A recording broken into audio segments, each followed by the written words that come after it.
Today's sponsor of the Vision Quest podcast is 920 Hat Company. Leather patch hats are in, and 920 Hat Company is here to hook you up with your very own custom hat. All patches are lasered on top-grade genuine leather and on popular brand hats like Richardson and FlexFit. Whether you're looking to show off your business or want a one-of-a-kind hat for yourself, 920 Hat Company can do it all. All the hats are handcrafted right in the Fox Valley, but worn across America. With over 500 hats in stock, they guarantee fast turnaround times. Honestly, Liam, looking at these hats, solid, right? Yeah, they're pretty. I like them. I like that patch itself. Oh, yeah. I mean, one-of-a-kind stuff. I know his name's Trevor. He does great work. He's actually gotten I think we got a knit hat coming. I think so, yeah. Yeah, we got that coming. So we're really excited to have these guys on board as a sponsor. So get down to check them out on Facebook. I believe they're on Instagram. Check them out, man. They got the best hats, I think, in the Fox Valley, if not in the state. Yes, sir. Yes, sir. So get down to 920 Hat Company on social media and check them out. Okay, everybody, we're back. I have Liam back with me, which is nice to have. Got Liam back. We got our friend Lucas Steldt from Combat Wrestling Academy training facility. He's come here to talk to us a little about. I texted you the other day, Luke. Yeah. You had mentioned, I'd asked if there were going to be any guys going into the upcoming competition. I believe, is it in Sweden? Yeah, Haparanda's up in Sweden, like we're very north part of Sweden. Yeah. So I had asked you if, any guys that, were notable or whatever were going to be going, and you told me what? No. There's no funding. There's no funding for these guys to go to this competition. Now, I understand that there's, a little bit of a division, but these guys are wrestling for USA, right? Yeah, well, I think so. In years past, in the last 8 years or so, most of the money has been reserved for these things called the tournaments with the points. I know. Okay, I lost track of what it's called, but when they have tournaments, ranking series tournaments. Yeah. So they usually send athletes. The money's usually saved for the ranking series tournaments, because those tournaments, are where the best guys are, and you do well there to get points, and it's kind of like a seeding criteria for worlds and stuff. Yeah. So that's where the money kind of goes to. But there's the money for wrestling for Greco isn't really there. It's pretty much self-funded. But the Haparanda Cup is a really good tournament, UWW sanctioned tournament. It's a really high-end tournament. You get a lot of real Greco-Roman wrestlers. Yeah, there, yeah. So.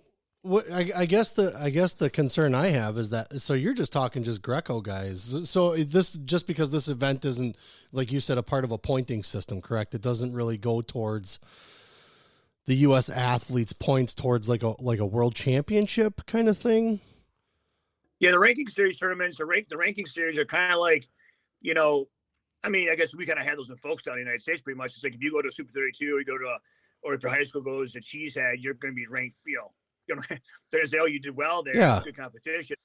So they have UWW has specific tournaments we call ranking series tournaments. And so it's to hopefully, the idea is that the best wrestlers will go to compete. Yeah. With the idea of, well, if you're really good, you'll want to go there and do well to get these points. Right. To have separation criteria pretty much at Worlds. If you remember in freestyle a couple years ago, Chimizo had some points, whatever. And you're supposed to wrestle Dake in the finals in Italy, I think it was. That's right. Yeah. He's like, I'm just forfeiting because it didn't. I think somehow it hurt him to wrestle, or it didn't help him to wrestle. So I think Chimizo's idea was like, well, I'd rather not show Dake what I have. My idea was just in the talk at the time was like, yeah, Chimizo's like, there's no value, there's no advantage to wrestle Dake now. Wrestle him in the World Olympics or World Championships was supposed to be next. I think it was made for the Olympics. And so I think that's where the tournaments kind of have a shortfalling, is that guys started, doing the dodge game, which we see in all kinds of wrestling stuff. Because well, if I don't wrestle him, he can't feel me out or learn stuff. And maybe the point system, it has some value system. If you get beat by somebody, now you're below him, no matter what kind of things. I don't know. Right. But But yeah, the money for Greco is reserved for that because there's a very extremely limited amount of money for Greco. Okay. I mean, like peasant money. Yeah. And so that money is reserved for the athletes that are going to be sent to these tournaments to wrestle in ranking series tournaments. That's all it was. I'm pretty sure that's the way it's going to stay. I know there's no funding for this tournament right now. Yeah. Typically there wasn't. But the funding the athletes, there's a tangent I kind of want to go on later on. Yeah. But the most, I would say this, that I don't want to name any like club names, sponsoring club names. Yeah. But there's, we have these clubs. We have these clubs for the freestyle Greco guys and women's freestyle that sponsor them. Mm-hmm. There's like 1, 2, 3 or 4 big ones. And they typically sponsor those type of things. So that's what that sponsor comes from. And then, that, and that'll cover the majority of it. Yeah. And then also, the tangent I'm probably going to go on a little later is about parents. Parents got to spend money. So with that being said, they got to spend money. They can't spend money. Like we could talk about. I mean, you probably hear other clubs in Wisconsin, and I can think of some. Like I'm not going to name any club names. I don't want to put anybody out. I don't want to cause you problems. But there are some really good high-end folk style clubs who are like, hey, you parents who spend lots of money at 10 and 12 years old, let's spend it at 15, 16 years old. Yeah. There's a lot of good club coaches who are like, okay, the 10-year-old just went to 150 matches. Let's save that money for when we need him to go to Fargo. Yeah. Sure. And the same thing happens in Greco and freestyle. It's like, okay, let's save that money from 12 and 14 and let's put it into 24, 26, 20, 29 years old, 32 years old, because they're going to need money. You can't be a high-level athlete unless you're a freestyle guy and you're one of the few guys that's got some crazy deals. Yeah. I mean, so almost everybody's poor. So the parents got to flip the bills. The parents got to flip the bills. And that's not wrestling. That's all sports. Yeah. I mean. Yeah, I agree. So, Well, and here's the other question I have on it is, being that, and Liam, you can ask them along the way here, but as far as funding and everything that comes along with it, so basically Greco wrestling isn't funded until it's a point system type tournament that USA Wrestling, I guess, so is lack of a better term, sanctions or backs as far as these athletes go. Yeah, and I think, and I don't think it's USA Wrestling. Okay. Maybe it is. I think it's more of a coaching decision. Okay. They're like, we're going to this one. We're going to this one. Yeah. And I think, and as far as I, privy to what it was, not sure what it is right now, was like, I'm pretty sure it'll be the same, is that the coach is like, okay, well, I'm going to pay for these dudes to go here, or these girls to go here for freestyle fight. And now, is that even going to be biased like you're talking about right now? Is that decision or that selection of who we want to go, is that going to be biased? Well, I think it's probably more to the fact it probably can't be too biased because it's just a limited amount of money. Yeah. But I don't think so. From my experience, it's always the number ones. Okay. It's number ones get the money first. Number twos get second dibs. Number 3 gets third dibs, and so on and so forth. Right. So that was a question that I was going to ask you, because I know, and obviously, like you just kind of explained the whole point, the point tournaments and things that go towards the, rankings and things like that for the country and things like that. But yeah. With that being said, I know that Olympians, when they make it to the Olympics, they make the Olympic team and they medal, they get paid a certain amount, correct? Well, yeah, for USA Wrestling athletes, yeah. Okay, so USA Wrestling athletes, where is that USA Wrestling Greco or is that USA Wrestling Freestyle? Say Benji Peak wins a gold medal, is he getting paid? If he wins a gold medal, he's getting paid the same as the freestyle guy. Yeah. Okay, same as the freestyle guy. For the gold medal, there's a whatever fund for that. Yeah. Okay, so I guess but the problem they're having. Go ahead. Just sort of to jump in there real quick. The problem they're having with that fund is, and we're all talking on the bar still about this kind of the guys. Yep. Or it's like, well, the incentive to win a gold medal was like, hey, we'll give you this bonus of 200, 150, whatever it is, 150. I forget what it is right now, $150,000 somewhere around there. I don't know what it is. Yeah. Yeah. I mean, it's nothing astronomically, but it's something. And right. But they're like, oh crap, freestyle's winning all these damn medals, and it's like, what do we, so yeah. I think, it's a really good problem to have. Sure. Yeah. But honestly, the American athletes don't the American athletes get a penny to the dollar compared to international athletes. Right. And and we kind of like figuring that out, especially with Liam's trip to Estonia, as far as, I mean, it's just different. Everything that's over there is different. Everything's different there too. And I would say the whole, I mean, everything, culture is different. So it's just a whole different ball of wax. So, it's like, would you rather have that money and then have that lifestyle, or do you have the lifestyle in the United States and have, it's like, well, you want the money like the Iranians get, or do you want to live by the Iranian type of law? I mean, I think if we research Iranian law and what they're doing to people is pretty crazy. Sometimes. Yep. It's like, well, I think I'd rather have the way we have it here and take less money up front for the gold medal. So not them saying I'm going to get more money. It's just like, it's like Murphy's Law. You can't have your cake and eat it too. Yeah. Yeah. True. So you were talking about in the beginning you possibly kind of going off, especially about the parents. And the question that I want to throw into it, parents in Greco or even in the sports aside, I mean, are there places that people can go to maybe get funds to these Greco programs, to like, are there donation places for Greco? I mean, it sounds like obviously we're all poor. Sport's a poor man's sport, quote unquote, for lack of a better term. Yeah.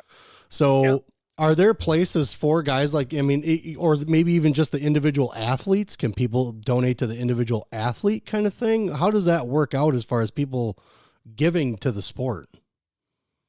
So there is a fundraiser guy for USA Wrestling. Okay. He or she. Yeah. It was Steve Frazier. He retired now. Okay. And he raises money, right? So he raises $2 million, $4 million. Mm-hmm. He raises. Mm-hmm. And 10 cents, whatever. And then that money goes to USA Wrestling. USA Wrestling, disperses it as they see fit. Yeah. Now, people do come to the head coaches, and the head coaches of each style do run, campaigns or do fundraiser work by the means of like reaching out to people they know and stuff like that. Okay. Like, right now, I know for a fact there's money donated by there's a lot of rich people in the world. Yeah, there's a lot of money. There's a lot of money. Yeah, we need them all in wrestling. Money say, hey, this is for freestyle. This is for women's freestyle. This is for men's Greco. Okay. There's money being donated that people say this is for Greco, but it only can be used for an NCAA athlete, or it only can be used for. Yeah. So they have. So there's people donating money, and then they put what do they call that, little ear tags on what they can be used for and stuff. Right. And $50,000 here, $100,000 there. There's people donating money now. And then I think then it has to be checks and balances of where that money's going, who's being spent on. Right. There's stipends, and USA Wrestling has stipends for athletes. We have 1, 2, or 3 and stuff like that. Yeah. I mean, it's not a terrible amount of money, but when you have no money, it's some money, Right. Right. It's like here, if you say you're number one, you get $1,500 a month. Or whatever it is, things like that. So you get that, and you're getting like maybe you're a sponsored athlete. So you have a Nike deal, you have a Arudis deal, you have some gear deal, got a little bit of money there. Then you have your clubs that are paying you. Yeah. A lot of the better clubs are kind of matching or giving you a more money per month if you're number 1, 2, or 3, and if you're doing well at stuff. They're giving if you win a tournament overseas, you get to take a $3,000 or $4,000 check for that or whatever that is. Sure. You're gonna match some of that. WCAP's guys got a really good deal. So so if you add it all up, guys can make a go of it. It's way better now than it was years ago. Sure. But you're only talking one guy, one person, one athlete, male or female. Yeah. And unfortunately, we need, like any good high school wrestling team or any good sports team, you got to have entry-level athletes. You got to have a freshman squad. You got to have a JV. Yeah. And you got to have backups. Yep. Right. You got to have other backups. Then you have the guy. Yeah. The ladder's got to be 5, 6 rungs deep. So freestyle, I think, has that. That's an arguable thing. We could argue about freestyle being not as deep as people think it is. Yeah. Women's freestyle kind of has that. Yeah. Mexico doesn't have that at all. I mean, we don't even have our number one having problems. Right. So, so and the money matters. But that's my tangent about the parents, even in folk style land, it's ridiculous. I think I agree. The perception or their mentality towards the money, not that what they're spending, not that they're not spending enough money, is that the focus where the money's going and when is ridiculous to me. Yeah. Yeah. Well, what do you mean? What do you mean by what money and when? What do you mean by that? Well, like here, let's see. Like I mean, you guys know athletes. I mean, we all know athletes in the folk style system, and wrestle Greco, freestyle. They're playing all kinds of sports. But let's just talk about folk styles. It's easier. Kid growing up, he's 10, 12 years old. He's 4th, 5th, 6th grade. Yep. By 7th grade, he's wrestling. Some guys are wrestling 100 matches a year. Yeah. Some guys are wrestling maybe less, but they're going to Reno Worlds. They're going to Virginia. I mean, everything they're doing is $50,000, $1,000, $1,500 per athlete. Then plus the family going. I mean, you're talking these are massive amounts of money being spent just on the competition. Yeah, someone comes in, they're not even training yet, right? Yep. So, like in wrestling, is a cheap sport, So you're probably talking the regular club fees per year, anywhere from probably, I don't know. I mean, 2,000 to 5,000 per year. I don't know where depends what part of the country you're in, maybe more. Yeah. I mean, I know guys spending $1,000 a month, when it comes to personal training and weightlifting and all this stuff. I mean, all kinds of money. So you're talking, you guys are spending, these are talking about youth athletes. Yeah. Are getting spent probably $20,000 to $20,000 at the bare minimum, 5 to 10 a year. Yeah. I mean, you add it all up, then probably 20, 30 on up. And that, you're talking like gymnastics, 30, 40, $50,000 a year. Yeah. Swimming, you read the guy that won the medal. Remember, who's that guy that won the medal and got in trouble? The Lockhart guy, Lockheed, whatever. Remember he won a gold medal in swimming after Phelps. He got in trouble. He faked getting robbed. Lockhart. Yeah. I can't remember his name. I know you're talking about. Yep. So his mom and dad they did an article on his mom and dad after he won the medal, and they're like, blah blah blah. Mm-hmm. And you read it, and it was in the New York Times or something like that. And they said, how much have you spent in the last 4 years? Yeah. And they said just for this last quad, over $1 million, over $1 million of their own money. What? And you're talking about, swimming where this guy probably has lots of money. So they're probably adding in every roll of toilet paper, but sure. But let's say they're just lying and exaggerating. Yep. Let's say 200,000, 500,000. It's probably maybe around that. That's still just a crazy amount of money. Huge. Right? For just 4 years. Yeah. And so when people talk about... That's an education, 5 of them. That's education. And people so when people come, like when you talk about this Greco funding thing, I'm like, yeah, it's unfortunate. And I think it's unfortunate that there's not more money, because it'd be great if there was more money. Yeah. That's kind of what I'm trying to find out about all this. Like, man. Well, here's my problem with that more money thing is like, I wish there's more money. Period. Yep. The thing is like, I think it's kind of like anything else. If there's a wrestling camp at a high school and it's free, bro, nobody shows up, right? Yep. Right. But you put it someplace cool, and you charge $100 a day or $200 for a day. Boom, it's full. Yep. It's full. Yep. And that's about, and first of all, people show up because they spent so much money. You're going, Bobby. You're going. Yeah. You're going. Yep. Where you're going. So, and there's more investment when there's more financial investment, there's more investment off the mat as well. Because mom and dad aren't spending $20,000 a year in training, or $10,000, or even $5, depends who you are, and saying, oh yeah, don't go to bed early. No, we're spending money here. Yeah. We're spending, just matter it's not. So I think that's what with Greco, I get, and I probably hear it in all sports, but I hear it in folks. I hear it in folk style right around their junior year of high school, right about 16, 17 for folk style. They're like talking about this magical word scholarship, which is like the push, pull, drag scale, sales pitch or scam of the century for college wrestling. Yep. And then you have the parents that were all invested into these athletes up until then. And also in 16 gets right, they're sticking 10, 12 years in a bottom and betting. Yep. So 16, they buy him a car. Buy him a car or a motorcycle. And then they wash their hands of them like, well, the high school coach got you now. Good luck, You go to college, and the parents are wearing the letter jacket of the college, sitting in the stands, hoping to God their kid gets to wrestle. I mean, and that's not everybody. Nope. But that's the majority. I know them. And when the parents need to be highly focused on their athletes off the mat and financially is from 16 to 26. not 0 to 16. Yeah. Anybody can coach a kid at 20 years old. Any moron can coach a kid at 10 years old. So it doesn't take a whole lot of money, a lot of investment then. This needs to be like more attentive. But after 14, 15, that's when you have to invest emotional support and financial support. So then when it comes to Greco, we have athletes.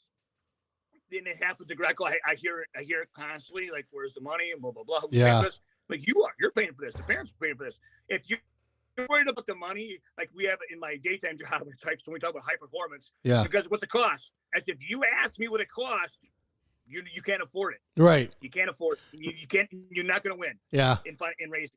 And so when it comes to wrestling and Greco, it's like with this tournament, Hopperana Cup. Yeah. Athletes should be one for me. It's kind of the bad part of the year for our athletes because we're so far and few between. Yeah. That athletes should be going to that tournament, and most of them are injured. And so we just had Worlds, right? Mm-hmm. So junior athletes. Yep. U23 seniors athletes, right? Kind of should be on that tournament. Probably not juniors. Maybe it's U23 seniors. Well, we just got done with seniors for senior worlds and U23 worlds, and it's in December. So some of our best dudes are in Division I wrestling. Yep. So they weren't at. And then I had a thing on Twitter. It was like, well, it's the Bill Farrell's at a bad time of year. And like, oh, Greco's crying again. I'm like, it's just this. Like, well, it's always been there. I'm like, well, we don't have a good system. So it's proof positive. It's in a bad time of the year. It's in a bad. Like, oh, you got. I'm like, we need tournaments in January. Yeah. Not 2 days after Worlds. Not a couple weeks after a couple weeks days after Senior Worlds. We can't have them at the beginning of college season. Right. Most of our dudes are getting ready for college wrestling. So we got post Worlds. We got college wrestling just starting. Okay, who's going to show up to the tournament for Greco? Nobody. Freestyle guys didn't show up. I mean, there's like the kind of like a peppering of them. So yeah, I mean, so. I'm like, easy Kyle's date playing in here. So that's what I was like, no. And see, at the Hopperana Cup, for us as Americans, it's a hard one to fill because we're just getting back. Remember, we have Thanksgiving in the United States. Yes. We have Thanksgiving, we had Halloween, we had Thanksgiving. We got Christmas. We have Christmas coming up. So in here, it's a little different the way the world is in this one. So for us, it's a bad time of year to be competing at a high level. Yeah. Like Hopperana Cup would be best served for us, like in end of January, beginning of February, like when we do some tournaments like that later on. But for athletes that are ready to wrestle or they need competition, that for other reasons, there's probably 4 or 5 athletes in the United States that should be at that cup. Yeah. And one couple reached out to me, so I sent them the information on it. Yep. And I'm like, you going with anybody? I'm like, I ain't going. All my guys are hurt. And if they weren't hurt, I'd say no. They're not ready. I need them post Worlds, 6 weeks off. Yeah. 4 weeks off. Chill. Some are still in college, some are just graduating college. So it's like we have things to do that take precedent right now because we have time to take care of them because we still done Worlds.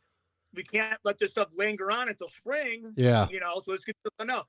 So I can see why they're not sponsoring it if we did have the money. But if athletes do want to go, mommy and daddy should be preparing for this stuff. Yeah. 20 years ago. Agree. I agree. Yeah. I mean, if that's the system, I mean, it's been in place forever. I guess it's one of those things where now it comes down. You and I have talked about this before, as far as because you're talking about athletes that are in other sports and college going on, stuff like that. And then with the college season, high school season is on. With that being said, that to me, and I'm a specialized guy. I think kids should be specializing by the time they're hitting high school, because and the same thing goes with the education. This is what bothers me about education. These kids are made to decide, number one, they're made to decide a major decision for the next 4 years of their life at 16, 17, 18, right? For college. Yeah, some of these kids are making this decision already to do this. So I don't see where, in as far as helping a kid along, even in that decision, is number one, telling them you don't have to play 5 sports. And everybody living under this delusion that these kids are just better because they play multiple sports. That's a lie. I don't believe that at all. I don't believe it because, number one, I played one sport. I tried 2 sports, but I played one sport. Would it have mattered if I played the other sport and been good at the other sport? Absolutely not. I believe it comes down to natural ability and whatever training you're doing in a sport. I think everybody has their own type of abilities. You can disagree with it. But I think kids, like I said, from high school should be able to pick their education and the way that they're going to go for the rest of their lives, because that's what they're doing in college. So why wouldn't you be able to get ready for whatever it is you're going to do in college on both ends, if it's education and sports? I think, number one, like you said, we have a lot of different sports in this country. We have folk style, we have, all the wrestling, we have baseball, basketball, this other stuff. While as other countries, yes, they have them, but they're also allowing those kids to make the decision of one sport or not. And they're actually kind of telling them, you can do this. If you want to do both, that's fine, but you can have fun with it. You're not going to be competitive, right? If you want to do one, then we want to make sure that you're getting the best training in it. You're getting the best everything in it, because that's what we want you to focus on. We don't do that here. We feel so, and it's just, I think to me, it's just like with social media. I think there's just too much noise in front of kids. You feed them too much bullshit. There's a lot of recruiting going on with all these outside recruiting places. Kids are filled and throwing smoke bombs so many times in front of them to distract them from other things, that I think if a kid's like, nope, I want to wrestle, I want to do Greco or freestyle, whatever style it or whatever sport it is, specialize in it. Because sports today have just become so high level that if you try to think that you're going to be good and be Bo Jackson and play football and baseball, ain't going to work. Those are special athletes. How many times have you had that conversation with somebody and you're like, oh, well, so-and-so. I'm like, okay, you just think of one person out of like, I don't know how many millions of people in the United States. Right. Right. Right. And there's like a couple million wrestlers. I think I read a stat somewhere. I don't know. It was a long time ago. They think there's like 3 million wrestlers in the United States. If you add in like all wrestlers. Right. Yep. Like, which is a lot of dudes, a lot of girls and guys. Mm-hmm. Now, and we're trying to grow the sports still. And so like, okay, you're like, yeah, so I think, I just think it's ridiculous. And it's like, okay, we're not telling people not to play multiple sports. I'm not saying do not. Correct. If somebody comes to me, like if I call a guy to roof my house and I say, hey man, I need my house roofed, and he's like, well, you can do this version, which is super, super expensive, but it's the best. You can do this. He gives me options. Well, I'm saying in wrestling, the guy goes, hey, I want to be an Olympian in Greco wrestling.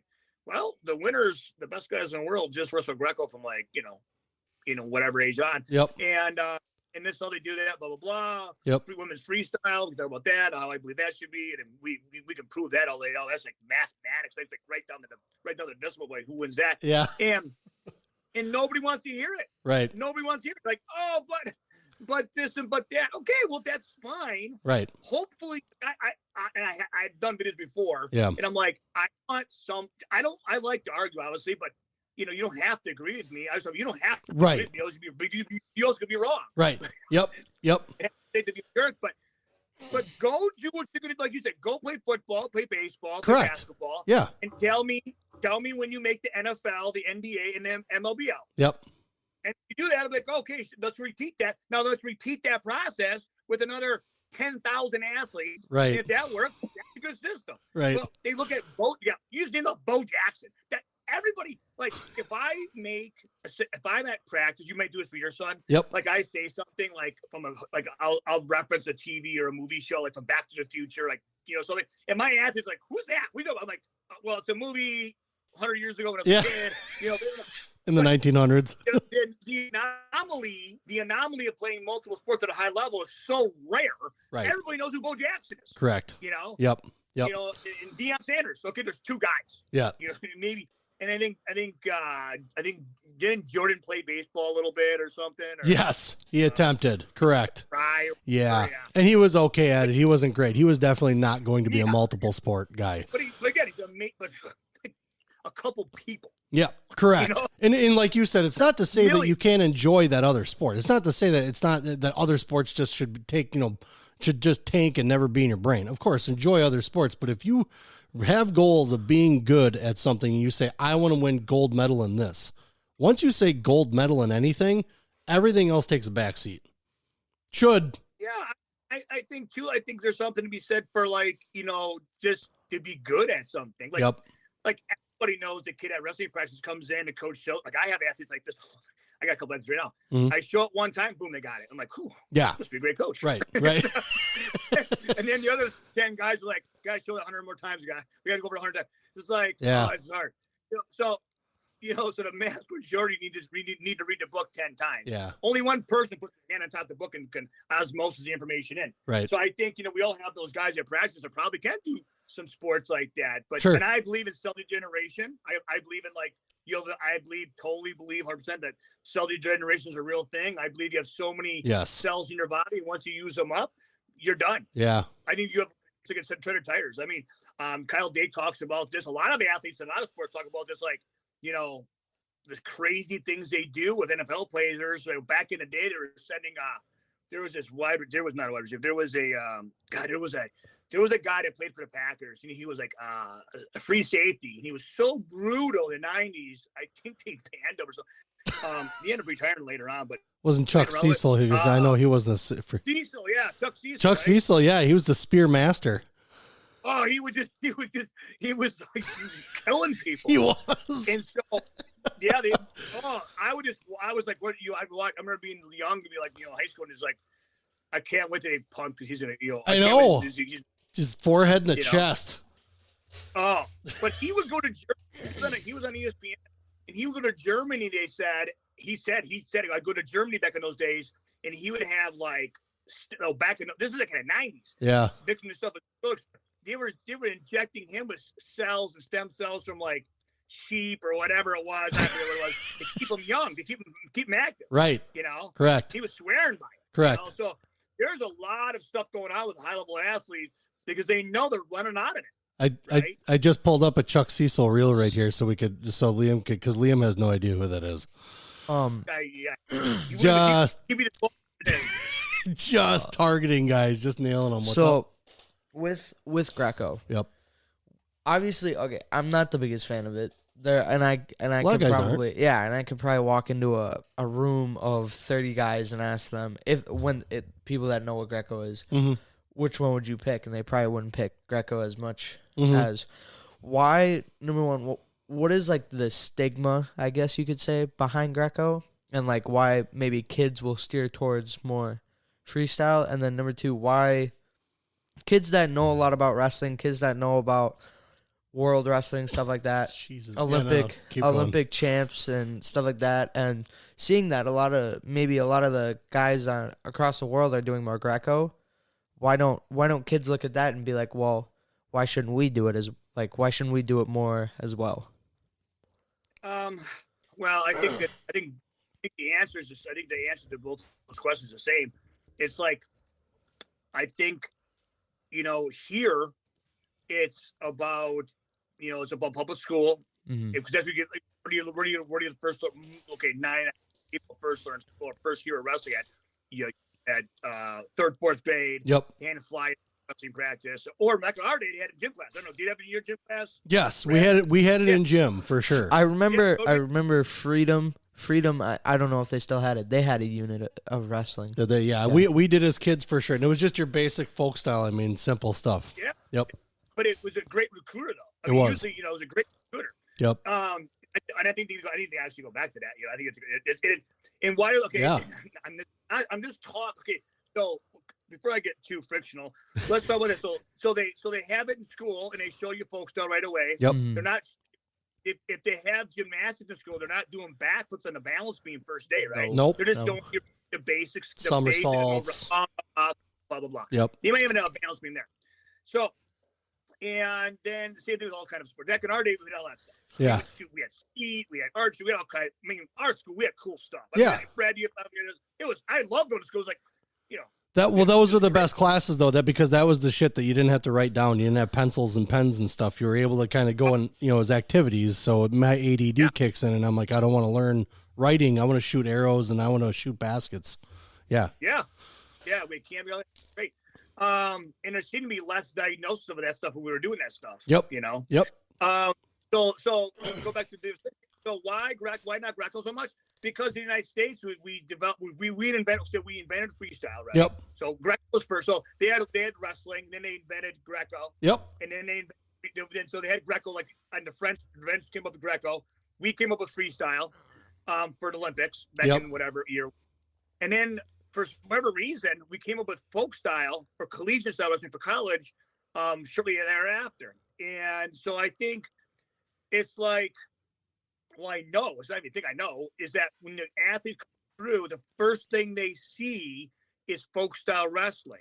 And the reason they learn folk style first is one, just because we're pushing. Yep. But I'll be honest with you, it's the safest and easiest to coach, right? Because you're not having. I mean, think about this. You're not learning backflips on balance beams day one. Right. You're learning somersaults. I mean, Greco folk styles are very low impact. I mean, and honestly, in the 70s and 80s, folk styles was a lot more ruthless and a lot more related to freestyle than it is now, because they had in the body. In the body, they had stuff that my head coaches were doing that you can't even do in elementary school. I agree. Yep. Correct. So they have really softened up the sport. You know, there was a little sidetrack here in the 1990s. Yep. And I can say his name. There was a local coach of a very powerful school. Yep. Probably the most famous school down here. And his big push was to ban headlocks, head throws, and front headlocks. I mean, wow. It would open up the 5 seconds left. You know, what do you do? It would open that up to a whole nother world. Yeah. Right. Yeah. So the kids go to school, they get the flyer, they go to youth practice, they're learning folk style. Yeah. They're learning folk style. In fact, in the beginning, a lot of it's kind of like this, contact wrestling. So then, it's just kind of wrestling. It's not even a name to it, probably shouldn't be. Well, then they get into that. Well, then now you have competitions so early. Yep. Third and fourth grade, or even younger. Well, they got them in kindergarten at Tulsa, don't they? Is it crazy? Yes. Right? It's stupid. Dumb. It's Dumb. If you can't sign your name, you should in cursive. You shouldn't be able to wrestle. Right. So correct. So you got that going on. So all the emphasis went from not developing an athlete was developing winners to win. Yeah. And at the junior high, what do? You got graded for high school. It's about winning. Yeah. High school, winning. That's why in high school, and they only have, granted. Yep. They're dealing with normal athletes, multiple sport athletes. They're dealing with athletes half of the day for a very short part of the year. They don't have time to teach them the intricacies of the back step, the back guards, throwing, all the stuff that requires Greco, more freestyle better. But they can teach them handside single. Mm-hmm. They can teach them drop down in a handside single and spend 4 hours walking around the corner on a guy, defending the wizard and all that kind of stuff. It's low impact. It's rudimentary, you know. Yep. And you can get technical about it and all this other stuff. Sure. And it's a product factor. But they got to teach first of all skills and technical skills, like technique that can immediately be transferable to winning and very safe. Yeah. Right. Yep. So that's when that happens. So by the time it gets to Greco, they're like, hey, I need you to pick that dude up and do all the stuff. And it's like, what? So it's like taking the cheerleader and taking her over to gymnastics practice. Okay, get on the balance beam, do a backflip. And they're like, whoa. Yeah, I use a floor. I do that trampoline, Right? So, and it's just factual. So you go overseas, because what are we doing in the United States? We're worried about Tulsa, Kickoff Classic, 232, Journeyman. Yeah. We're worried about all this win immediately. You have to win all these things every single year of your life, blah, blah, blah. Yep. 4-time state champ and conference 4-time, just name it all off, right? Name it all off. Right. And so everything's geared towards that. So then overseas, so that's all folk style. Yep. And they can't see the Greco because it takes too long to coach. It takes way too long to coach, right? That's why in gymnastics, they pull out. In top talent theory, we talk about that. That's why they pull up the potential Olympians and they put them in tops testing. And they say, you're the top 100 for 2024, 2028, 2032. And we're going to keep testing you and make sure you stay within all this stuff to be an Olympian. Interesting. And the regular people go off to high school and college and not fail outs, but just like the ones that can't hack it or in gymnastics pretty ruthless. You have to be certain the demographic, size and all that, and skill level. I mean, I know a girl right now that was like going to be the next big thing, like the next Olympian. Yeah. And she's like, got to most 8th grade. And like, yeah, she mentally couldn't, mentally just didn't want to do it no more. She's going to have fun. Yeah. So with that said, it's like with the wrestling and the folk style, when it's the first thing introduced to them, then it's winning. They have to win. Yep. They got to continue winning. They can't find the time to go over and learn this other skill set that seems to be totally useless to them because they're like, well, I did a handstand single, took the guy down, do an armbar, and I pinned a guy. Right. I don't need to learn the body lock. Yeah, that's crazy. That's crazy. style. Can't slam with folk style. Seems totally ridiculous. Why do I spend a lot of time doing it? I can never do that stuff. It takes too much energy. I mean, it's a lot easier to shoot a double leg, because what's the first thing you learn probably double leg, than it is to bilock a dude over the top of your head. Yes. You're burning some big max by bilocking. Yep. You know, you're in a blow through double like Jeremy Burroughs, that takes less energy to do. So what do guys do? They do duck unders. They do inside single. They run on the corner. They're not picking guys up, run through them. Right. You know, so they're finding the most efficient way to win. In the United States, it's about winning. The most efficient way, the quickest way, the easiest way to coach athletes. Now, that's a math wide brush. I know that. Yep. But we go overseas, and they say, what do you do? We need you to win Europeans. Yep. And we need you to win Worlds and Olympics. When you're 28 years old, not when you're 10. Not 10. Right? Nope. So they're going to spend 0 to probably 8 in gymnastics or soccer and all kinds of stuff. Yep. So at 8, 10 years old, they'll start wrestling. They're doing Greco then. Yep. Even the girls, all the boys, they're learning Greco skills. Because snap down, go behind. Their theory is that your back's too weak to shoot shots. Even their category get away from that, though. They're actually shooting shots right away. Yep. So they're learning all these skills. They believe that the Greco skills are like gymnastics. Like gymnastics is the most difficult sport, they think, or is the most difficult skill set to learn. So they learn that right away. And then they learn Greco because they think the back step and the back arch, you're lifting people off the mat, doing all these things, is they believe in that system because, like, okay, this stuff is not effective right now. Sure. They're not going to do a Polish finish at 8, 9 years old. Yeah. But we don't want to win at 10 years old. We're not competing. Right. We're not competing. Right. You know, I just went to the hyper thing. At U15s, they're doing 4 tournaments a year overseas. 4 tournaments a year.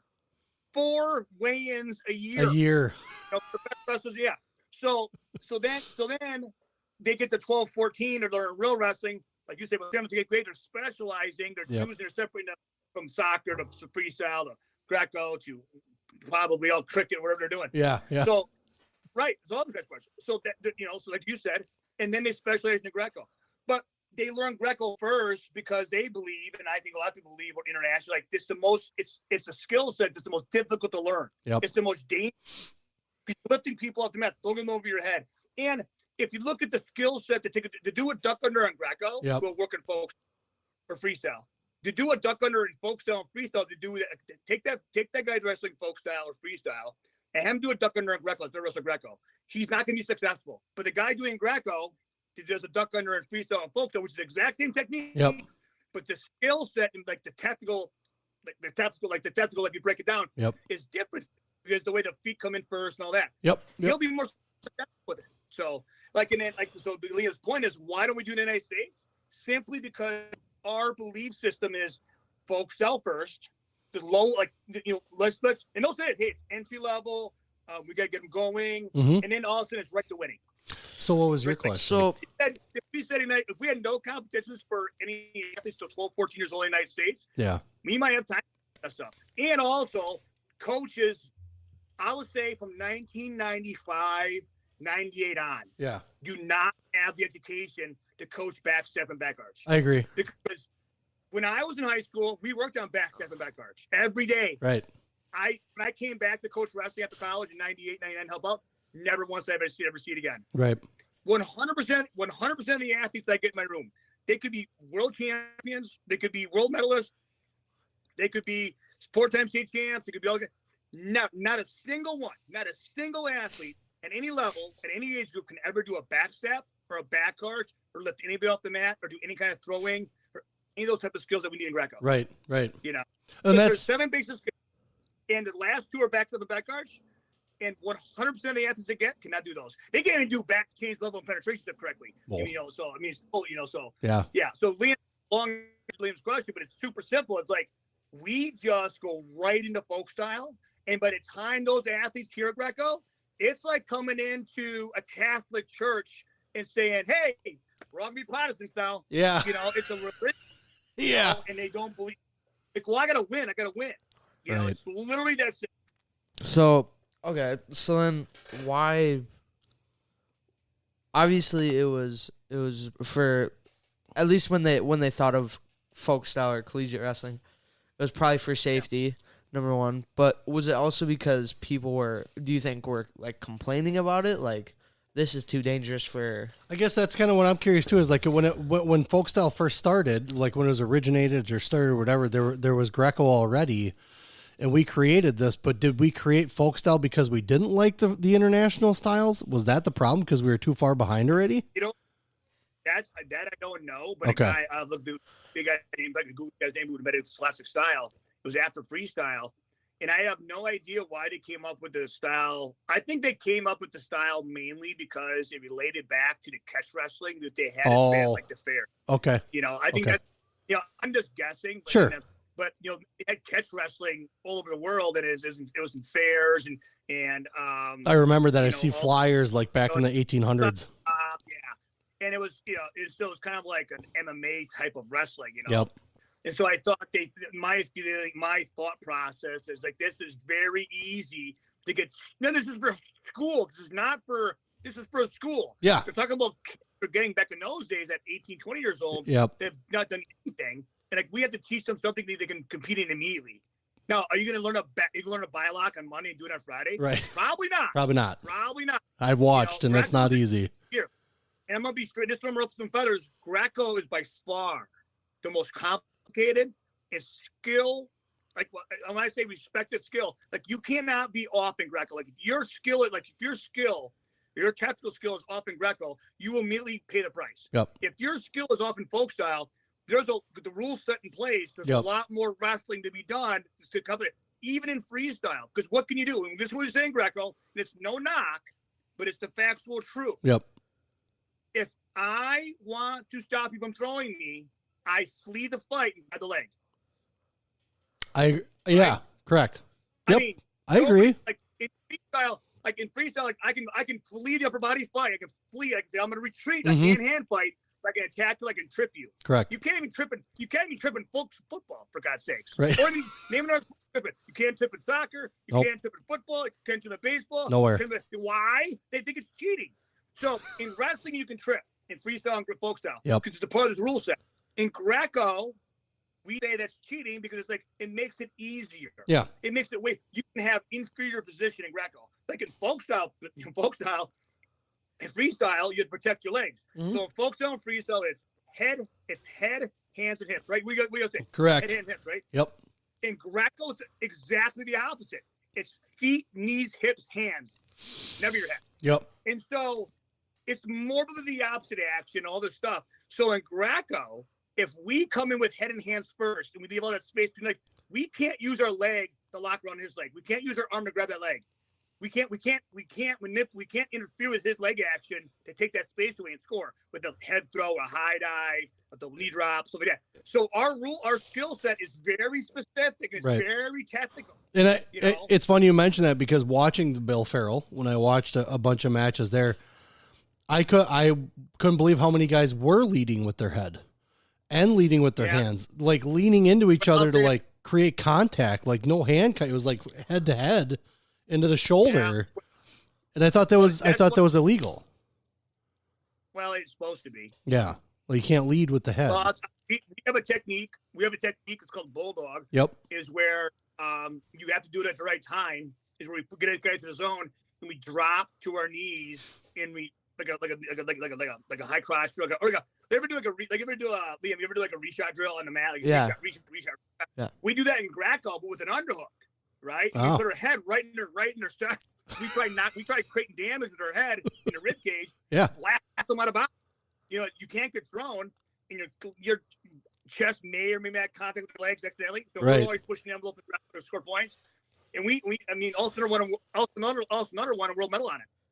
So nice. With that said, is like, you're not supposed to block with your head. Because why? Why can't you block with your head in Greco? Because you can't score. Right. Right. I can't. Literally. My chest, I can't. It's impossible to score. Right. So that's why you got to have head up. Even in freestyle, it's illegal to have your head down. You cannot block with your head. Like, you've got an underhook, you have to head up. You cannot head down, block your head. So in folk style, you can, because there's just a rule set. But even in freestyle, you're not supposed to be able to do that stuff. Mm-hmm. Now, why they're doing it? Just two reasons why. One, they're being passive, and they're blocking. Yeah. It's blocking. They're passive. They're being negative. You want to call that? It's not offensive wrestling. And they're trying to stop the guy from scoring on them. Two, it's bad positional choice. Like it's bad training. It's like they come from the folk style system. Head and hands first. Head and hands first. Mm-hmm. Head and hands first. I mean, can you imagine being right-handed your whole life and then say, okay, right name left-handed? Yep. Yeah. You learn it. Good luck. You learn it. Now do it. Now do it when you're tied to the same train track and the train rate come at you. Right? You can use your right hand. Right. You know? Yep. So that's what happens there from the folk style to the Greco. It's Sure. much easier for my athletes to transition from Greco to back to folk style than it's folk style back to Greco. Mainly because they started in folk style, obviously, right? Right. But, so it's so ingrained, yeah. Right. I'm sure it would be the opposite if you started in Greco your whole life and went to folk style later on. Yeah. You know? Yeah. But let's remember, though, there's there's enough foreign wrestlers that have never wrestled folk style that come here and wrestle folk style. Mm-hmm. But by the way, if you're worried about, I know you said you don't want to name names on here, but it doesn't sound like you're really talking really bad about anybody. I mean, you can. I don't want to put anybody out there and be like I don't want to mention anybody and be like, oh, you didn't mention me. I don't want to. Whatever. They'll get mentioned the next time. It is what it is. They'll get their turn. 15 minutes of fame, right? Oh, yeah. But so now you had one. The biggest, like the Greco thing in the United States. One of the biggest threats I have. Yeah. And we could talk like folk style versus freestyle, versus blah blah blah. All but it's like apples and oranges. You know, it's just like whatever. You know, like yeah. Now, would Liam prefer Greco if he grew up in Sweden? Probably. Right. Like if you never seen folk style, you grew up with like Liam grew up in my household, like my daughter. Yep.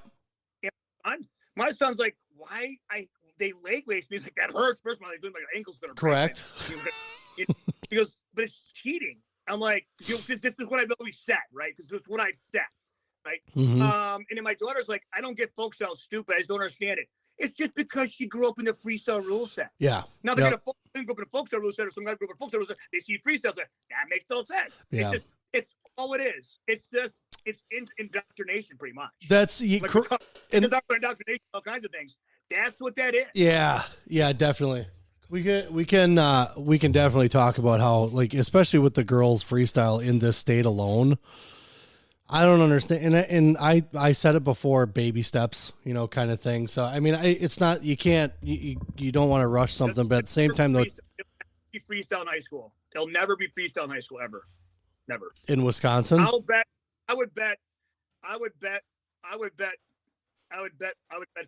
so much money on that. It will never be freestyle in public school. Could you, Matt? First of all, two reasons why. I think it will. No, there will be. You want to why? Here's number one reason. Number one reason. Yep. That schools are too cheap to buy good mats. That's true, but why just to train in it? Do you have to have the mats? I mean, does that matter if we're trying to? I think you can get around that. Sure, sure. But I agree. I mean, changing everything up. I mean, now you're expecting to have different types of mats, for a different for the girls. You would see in folk style. In folk style wrestling, you would see a lot less impact injuries, concussions, dislocated knees, shoulders, AC joints. If we had good mats in the United States. Well, you're talking about mats in general. You're not just talking about for the international styles. Yeah. Okay. Mats here, look it up. Mats, the foam that they use in the mat in the United States, is the cheapest foam you can buy. So what? It's the cheapest foam made. Other than that, other than the mats, I mean, because there are other states that do have freestyle high school girls wrestling. What? Who? I guess I would name some of the southern states. I'm pretty sure Arizona has freestyle high school girls wrestling, don't they? Well, here Canada does, and they have that same as we do, so you can do it. Yeah. I'm just saying. So here's the problem. Here's the problem I have with it is the problem. This is why I think it won't happen. Yeah. Is they're too scared of it. I agree. I agree. Right now, huh? I agree with that.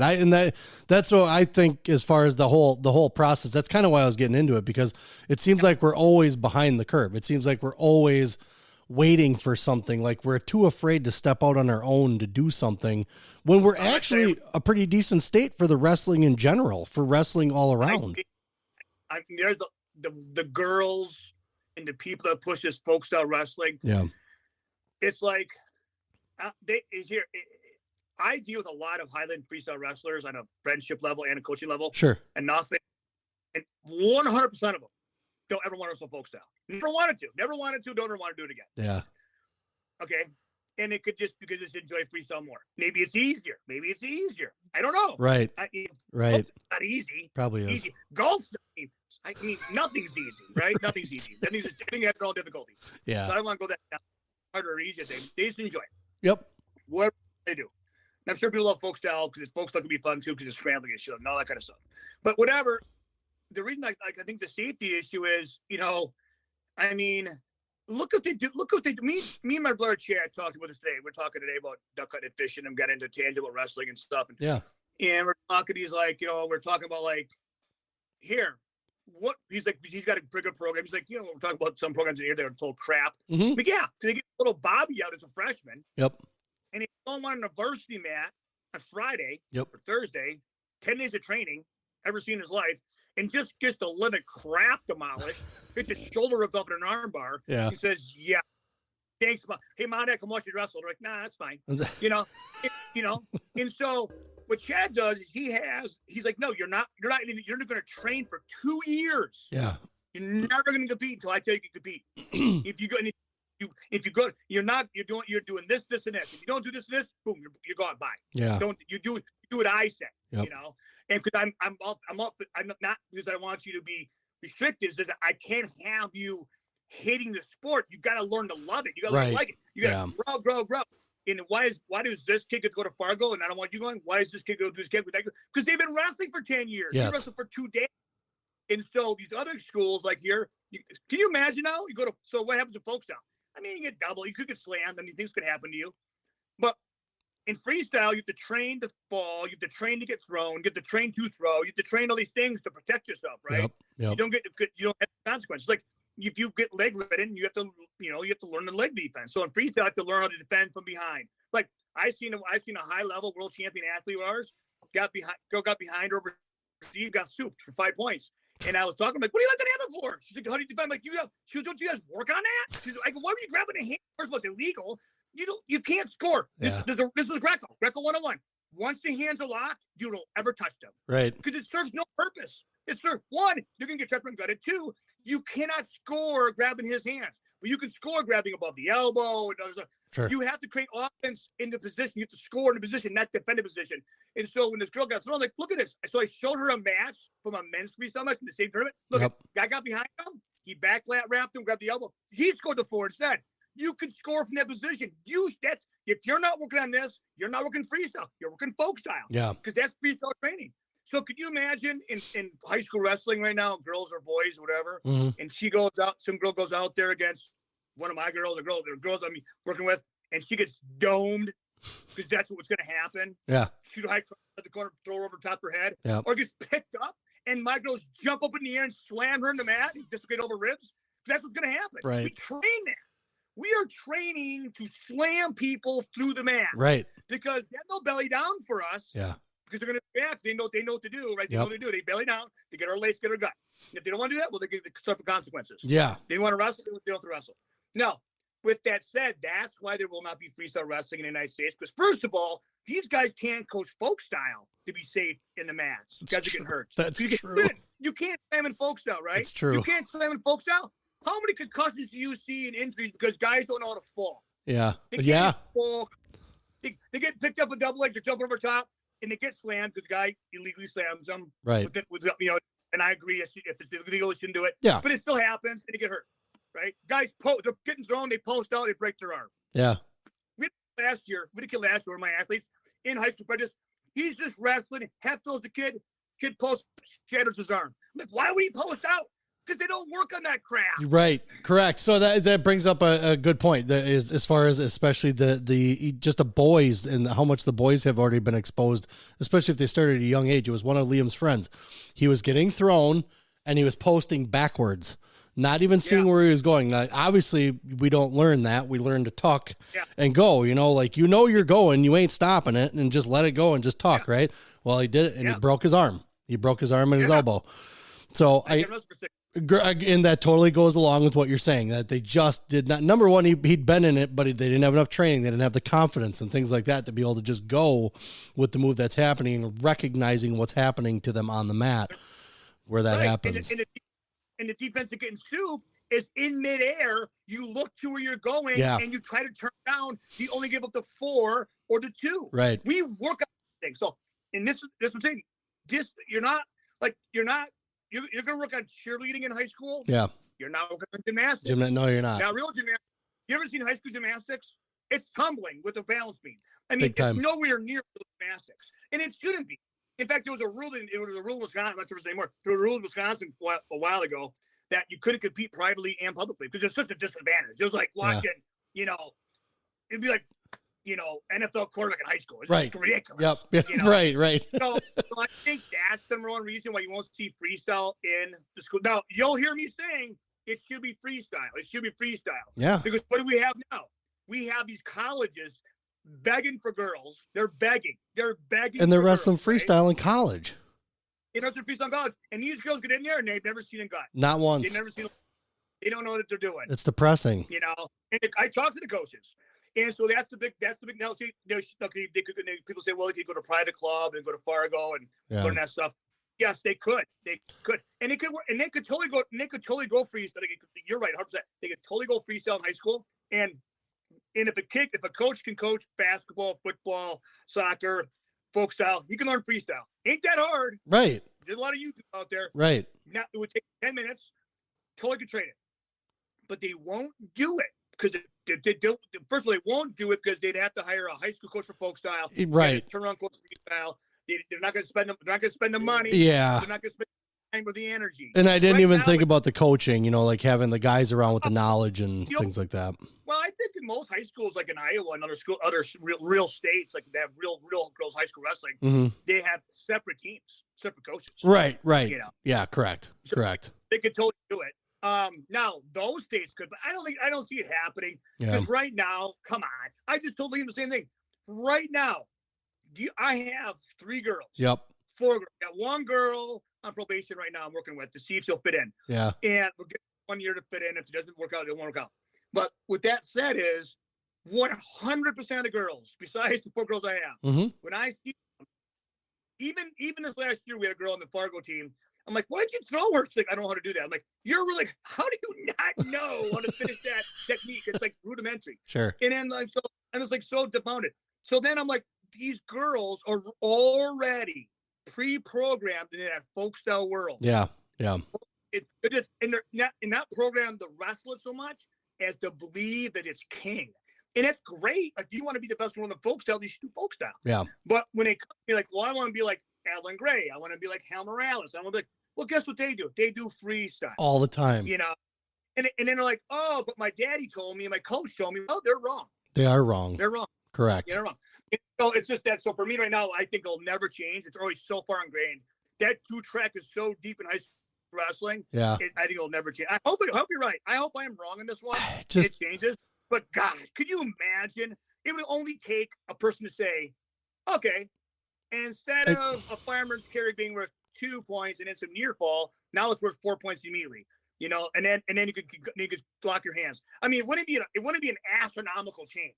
It would not be. It would be literally a few rule changes to the athletes in the refereeing. I'm just lost on it because because of what is happening once they go to college. Because every college is freestyle. That's where I'm kind of lost. And there's the big push for girls. And again, a lot of accolades go to the girls. As far as coming around and coming in the sport because it's helped a lot.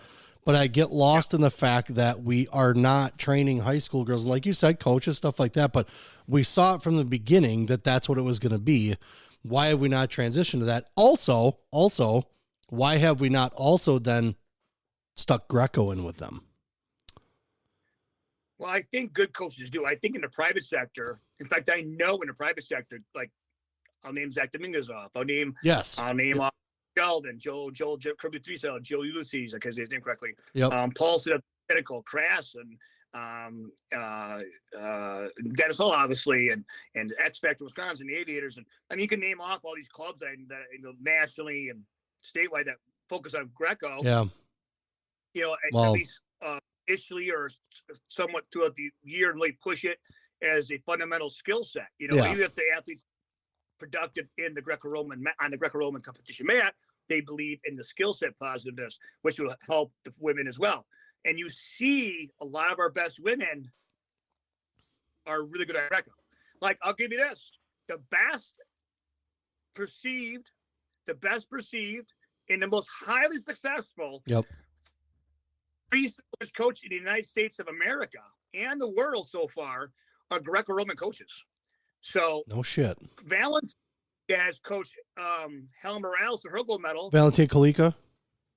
Yeah. He was a Greco-Roman USSR. No idea. Never even touched the leg in his whole entire year. Like in the United States. In fact, he wanted to coach Greco in California, and nobody would do it, so he changed the freestyle. Guy picked up Aaron Pico, did that deal. Yep. Picked up Aaron Morales, won that medal. And now you got Imi Elor. We could talk about bypass. And not just bypass. We'll say that from our time. Yeah. But bypass never wrestled in junior high school. Never will. But why would you? You're already the best thing on the earth. Right. And so I'm a Greco-Roman wrestler trained. Yep. And if you watch the best girls in the world, they wrestle a lot like Greco-Roman wrestlers. Okay. And I do see that. I do see that totally. So we've been on this for about an hour. I don't want to talk about everything because we have a lot to talk about still. Yeah. So what I do, what I do, especially that Veronica thing, the money thing, is I think there's a lot less money for Greco.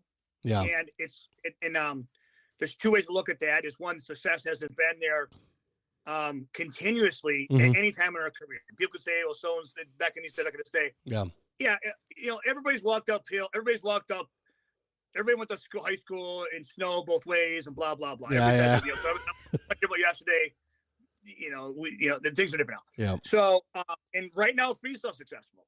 And, correct. And so, but here's the truth of the matter.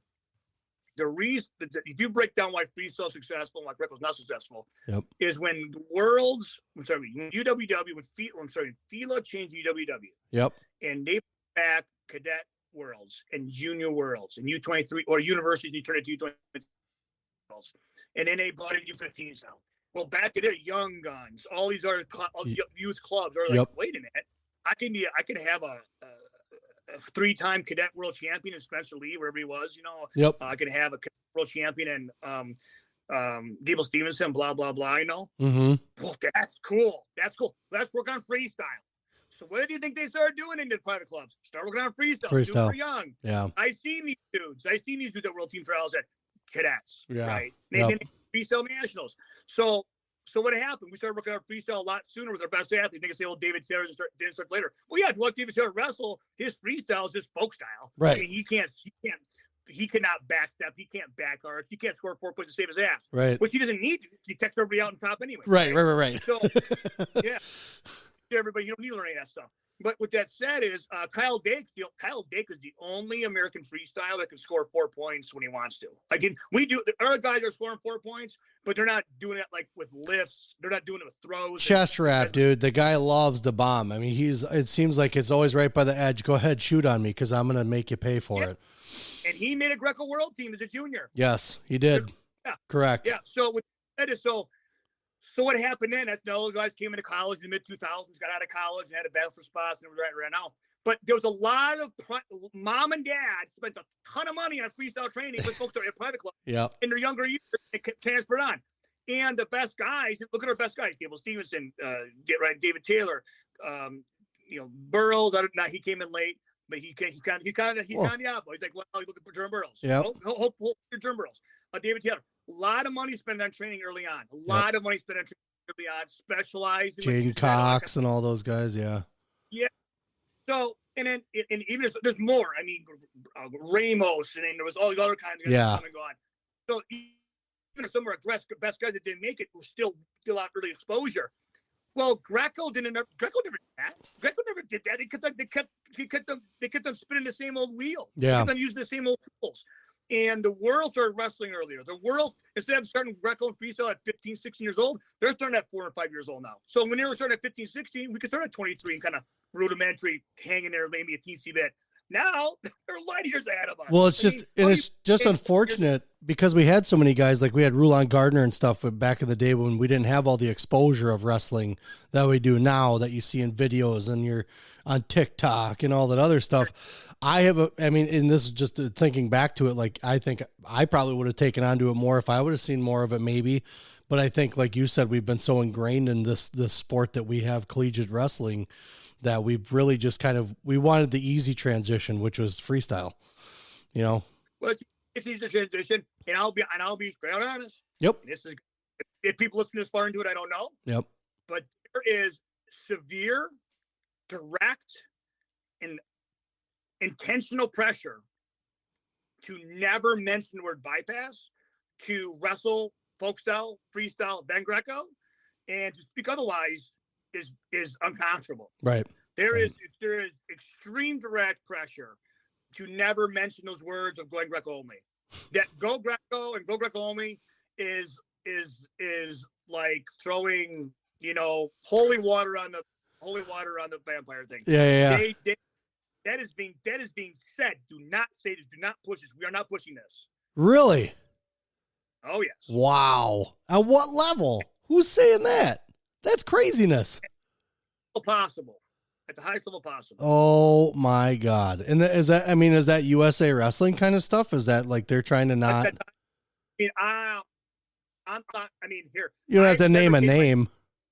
Face to face by people. Yep. Those people are no longer with USA Wrestling or somewhere else coaching. Yep. But they told to tell people like me to shut up, And so, yeah, and so, even other things, and other things I agreed to shut up on, like, okay, yeah, I can see what you're saying. I'm being too fictional on that. Yeah. You're right. It's kind of professional. There's other thing. No, I'm being professional. I'm selling what I think is best. Yeah. And they're like, well, okay. So they kind of, but what that said is, yeah, no, it's a big no. And, oh my God. And so what that said is, I think it's an uphill battle, for us in Greco, because it's because there's not one single thing in folk style. There's not one single thing. Well, folk style, it definitely has nothing to offer Greco. Like there's nothing in folk style that improves your Greco. There's nothing. None. Greco, None. Like here, gymnastics helps your Greco, which helps your freestyle, helps your folk style. When I was in high school, my coaches told me folk style is useless for your freestyle. Your freestyle will help your folk style. This was in the 80s and 90s. Well, they knew then the reality right.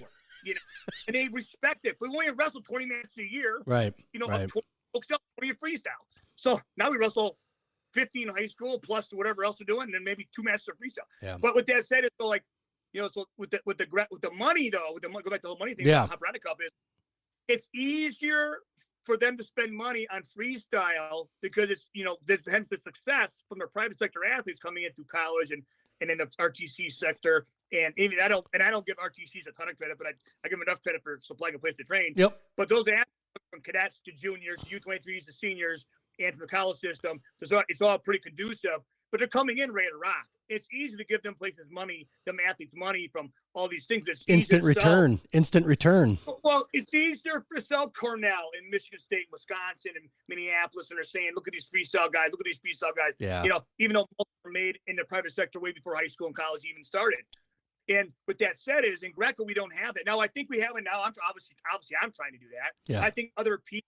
They're trying that. They're trying to say that. At least I think they're trying to give a good fight, or I think nobody's doing what I'm doing, but I think just other people that are trying to get it going. Yeah. I think some people are trying to do it. But what that said is,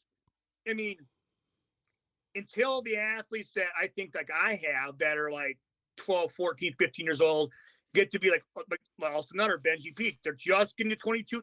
I think they got 1 year U23s left, and then they'll be kind of officially seniors. Until those guys, like here, Benji peaked the 3rd place in Olympic trials. He was the most talked about athlete there. Yep.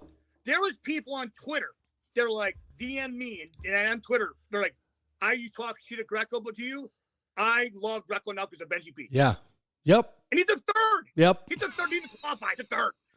Yep. I got guys like, your boy lost. I got guys come to me after the Final X with All Snutter. Man, I didn't know much about Greco, but I could watch that kid wrestle all day long. All day. So them are the guys we're producing now. So I think when those guys come on, we got to win. We got to win. We got to prove, yeah. Yep. Hardware, and I think the money will come in then from the private sector. But this is what I'm gonna get to. I'm running a business. Yep. You have the podcast, you have the stuff, you work. Yep. If I have a very busy day tomorrow, I have a problem with a few things. Yep. I cannot take money away from the projects I'm doing right now that are having problems. My projects right now I'm almost losing money on one of them, is that I have to spend more money on it to get it done, because it has to get done. Sure. It has to get done. It has to work. It has to stay working. I need the customer happy, so I can go on to the next job. I just can't write it off. Yeah. I can't pull the funds back out of it. Right. I can't pull the back out of it and say, well, it's a lost cause. No, I got to get the job done, no matter what it costs me. And so the projects that I have to do every single week and throughout the year, and the ones that are my biggest problems, or the ones that are not going correctly, or there's failures, and there's redos and warranty work. Yeah. I have to spend more money on those. The ones that I make all the money on, that I'm buying new decoys with and fishing rods with, are the ones that I'm like, boom, they go in, they out. They take the required amount of work. Sure. And I make a ton of money on them and out the door. That's freestyle right now. Freestyle is, hey, you come in as a freshman in college, you're a world champ. That's pretty good. Oh, you're a junior world champ too. Yeah. That's pretty good too. World team. Awesome. We're also a folk style state champ and won Super 32s, got straight A's. Yep. We'll take you. Yep. Right? Yeah. So what we do in the United States, we give that dude all the money, which is fine. Yeah. Scholarships. But then afterwards for freestyles, get all the money, which he should. Sure. Which he should. He should. Yep. He should win the race. That car should get the medal to win first place. But the Greco guys over here right now need to be given a better procedural, a better process. And in my daytime, I do this. And this is why I think I see things. In my daytime process, and making money relies on two things: expediency and the proper process. Yeah. I have two, with the transitions, but the process has to be correct. If I use the process of a BMW or a Mercedes-Benz or a Chevy, to a Chevy, it's totally different. Yeah. I can't use that. I use this process. Yeah. And so I go, Chevy, I'm doing this process. I got to do this instead of that, blah, blah, blah. I know they're both transmissions. They're both totally totally different problems. Yep. Totally different processes. We're trying to use the same process for every single problem we have in the United States for Greco World Wrestling. And we're only trying to spend $10 in all of them. Yeah. Unfortunately, W might take me $3,000, and this one over here might take me $1,000. I don't know. Right now, doing Greco is like, well, Greco's not working out. Let's just keep getting it $10 and hopefully one of them kicks out. Hopefully one of those jobs works one of these times. Yeah. That's what we're doing. Right now in Greco Wrestling, we're doing this thing in our trade we call them whores. They're guys that do nothing for nothing. They're whoring up the trade. Well, I can build that for $20. I can build this for 20, whatever the price is, right? Super cheap. And I'm like, you can't. The parts cost that, but they worked. Okay, 1 out of 20 worked. 1 out of 20 worked. That's it. But to do it right and to have money to make everybody happy for the last 10, 20 years, this is the process. This is the money that's spent. Well, and here's the thing. That's what we're saying. Let's just do this. Just whore it out and spend $20 on it. Hopefully, sooner or later, somebody shows up. Yeah. That's what. I think the benefactor of what you guys are able to do right now is that you can specialize with your athletes specifically. Yeah. You can take the time to be able to do that kind of thing. Cause I mean, let's say you had let's say Greco is popular, you guys would probably have a different room. You guys would be looking at a whole different situation where you guys could, run it where you could, you could have a whatever it is, kind of a money flow. And to me, that's what it really feels like. What's that? Yeah. I can make a buck. Well, and that's the thing is that to me, it feels like you guys have taken the reins of something that you obviously have a passion for, but I think in the long run, what's happening is that they don't see the return on a sport. They don't. There's the return. And it's not even a hardware return. It's a bottom line return. So, obviously, like you said, in freestyle, you have your Jordan Burroughs and the Big Ten schools and all that other stuff that can be put into a commercial, and the parents will be like, oh yeah, I'll buy into that because these guys are really popular. My kid could be all over the TV, where that's what they're concerned about. And you guys are concerned about the love of a sport, and it's not to say that those other coaches and teams and stuff like that don't have love for the sport. But when it comes to a larger organization of like a WIAA or a USA Wrestling, it's really just about a bottom line return, not about actual love of the sport. When you could have 5 people that have the love of the sport in the committee. When you have 20 people, you only have those 5 people, you ain't going to win nothing.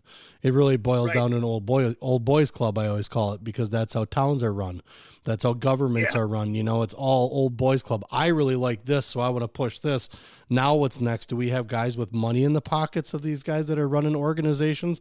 Hey, I like you for this, but I don't like it when you do this with this sport. I want you to focus on my sport more. So politics, and I think we're going to be running into that till the end of time, right? Politics runs into every single thing. Popularity over, I guess, quality really is what it is. And obviously with what you guys are able to do, like I said, you can focus on your athletes more. You can focus in, like you said, I have this person with this issue and this person with this issue. Could be the same type of issue, but they all deal with it differently. And you take the time to break it down so you can understand your athlete. You can understand where they're trying to go, or if they're just not going to make it. I mean, that's the thing with what you do is you guys are selective. You're not just like, every Joe Blow, come on in. You know, you have spots. And you know typically who these people are that are coming in. And to me, I think clubs do that already in folk style and freestyle, but they just have larger groups, and that's where people start getting pissed off because they think that the coaches are spending more time with a certain handful of athletes. Well, they probably see something that you don't, so. I'll be honest, like, me and Chad talked today, that all you just said came up. Yeah. And I said, we're talking about another club, and he goes, and this guy's pretty famous, and he's like, this guy said this, I'm like, he goes, I told him what you said. I'm like, I go, I learned, I'm like, and he's got to do it to make money and all this, and this and that, and I don't, I would like to, but I at one time when I wanted to make money at it, I hated it. I hated it. That's what you're saying. Now I got to a point where I just want to be happy. Yeah. And so for me, if we had 100 athletes for all this money, I'd be a little happy. Right. Ain't shot but right story, they say, right? Yep.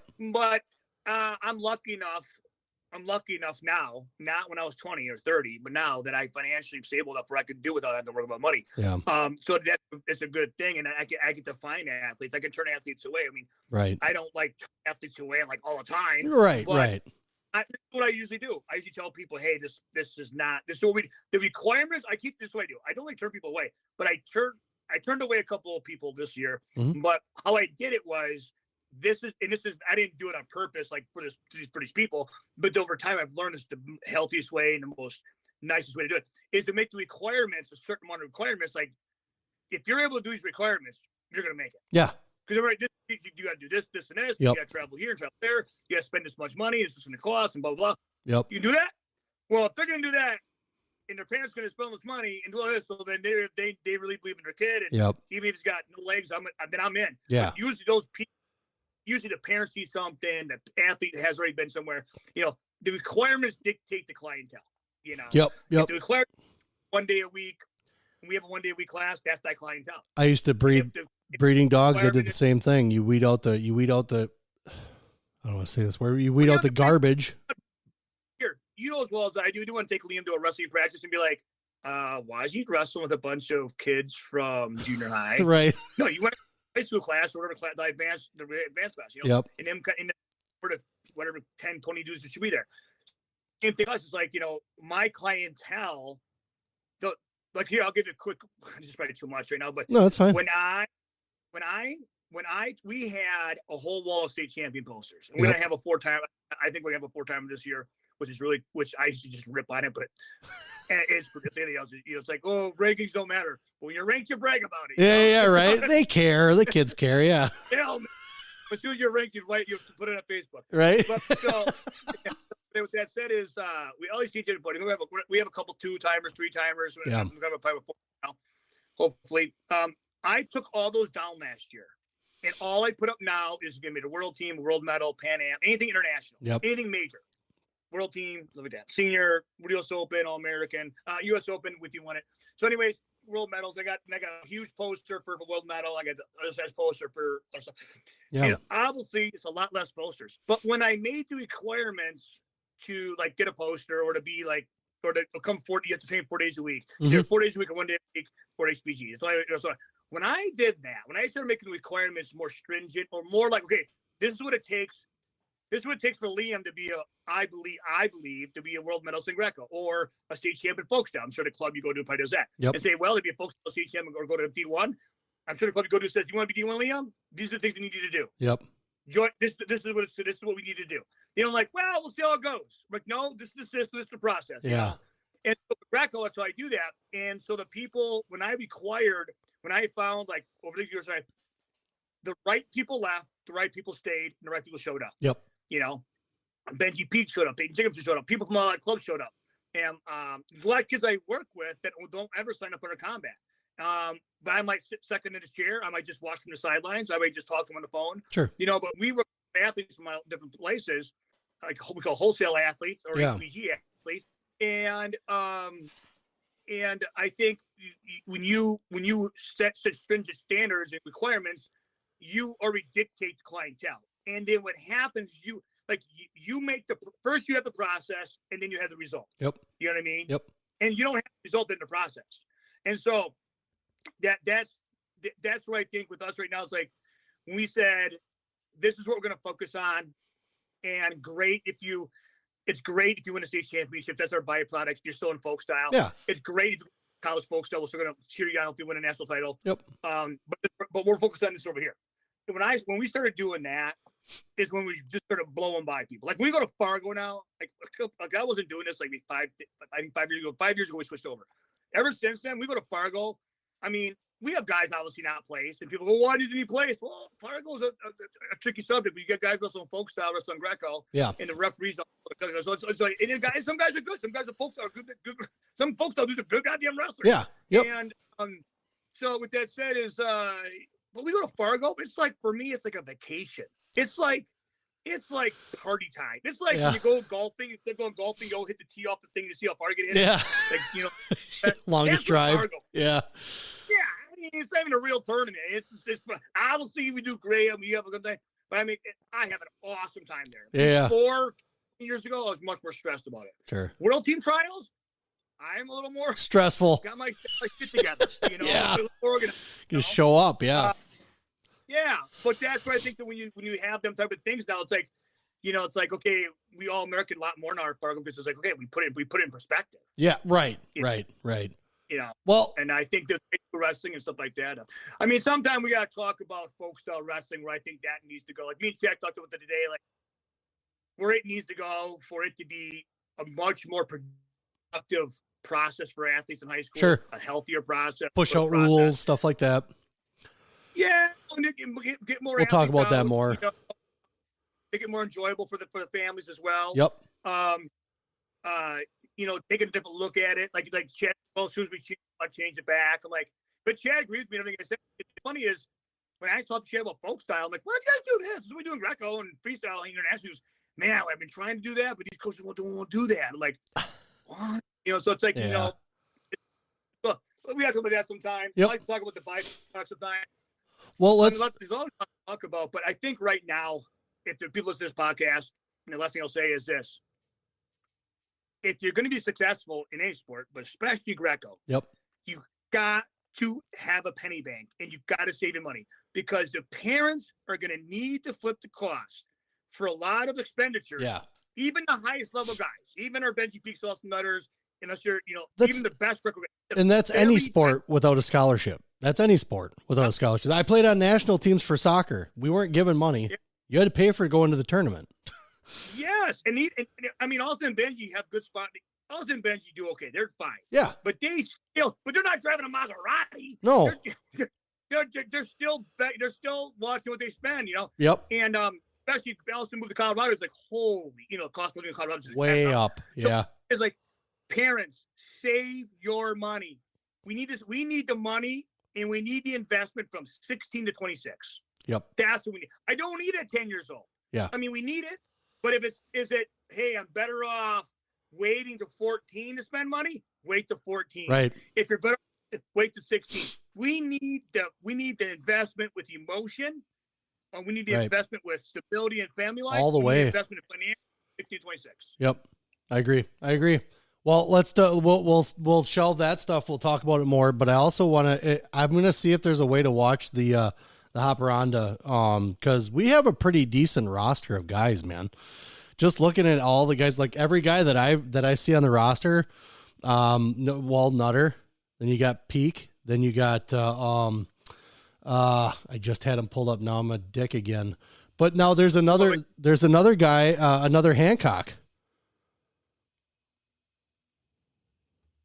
You know who I'm talking about? Yeah, there's another Hancock. Yeah. At least I saw on the list anyways here, because I just had the roster pulled up. U.S. national team. So you got Kamal Bay, you've got Ben Provisor, you've got Alan Vera, you've got Tracy Hancock. Tracy, he's retired. Why is his name still on there? They got to update that. That's ridiculous. Yeah, he's retired. He went to WWE. So then you got Braxton Amos then. And then you have Colton Schultz. I mean, almost all these guys, I mean, Colton's down in Arizona, but almost all these guys are pretty close to it from around the Midwest. So we're not doing bad. Hopefully, I know you said none of those guys are going, but I want to watch that, maybe talk about that a little bit more, especially because I'm going to be watching officiating, how those guys are over there, stuff like that. So we can talk about a lot of that stuff for the next one, but make sure you watch a little bit. Yeah, I'll try to find it. Sometimes the foreigners are... They're weird. If it's on UW, it's UWW. It'll be on UWW. Well, it'll be on. Well, I'll just say Flow, but then we're not going. Yeah. But if it's UWW streams it for free. I don't know how that works in the United States. I'll check it out. I'll let you, if I find it out, I'll let you know. But what we'll do is we'll end it kind of on that note here. But we call this segment Terre with Lucas Steldt, and this is going to continue. This isn't going to be the last one. We're going to do these. We can do it for years. I don't even care. But I appreciate you coming on, Lucas. I'll talk to you a little bit more here once I turn all this off. But thank you for coming on. Hope everybody enjoyed Terre on the Vision Quest podcast, man. All of our episodes are brought to you by Appleton Tattoo, located at 117 South Appleton Street in Appleton, Wisconsin, right off the main drag on College Avenue. You can't miss them. I've had some work done. I have a Celtic cross that covers my back that was done by Jason. We're not done yet. Jason Winans and crew, the artists that he have there, those guys are the best in the Fox Valley. They are definitely one to go to if it's something that you've just been kind of throwing around. They'll make you feel comfortable. It's a very clean environment, very nice crew, and very willing to get done whatever you need done when you need it done. You can message them on Facebook. I know they're on Facebook. You can give them a call at 920-604-8289 and get in touch with Jason Winans and crew at Appleton Tattoo, located again in Appleton, Wisconsin at 117 South Appleton Street, right in Appleton. Very flexible hours, great crew, clean environment again. I would not send you anywhere else except for these guys. Appleton Tattoo.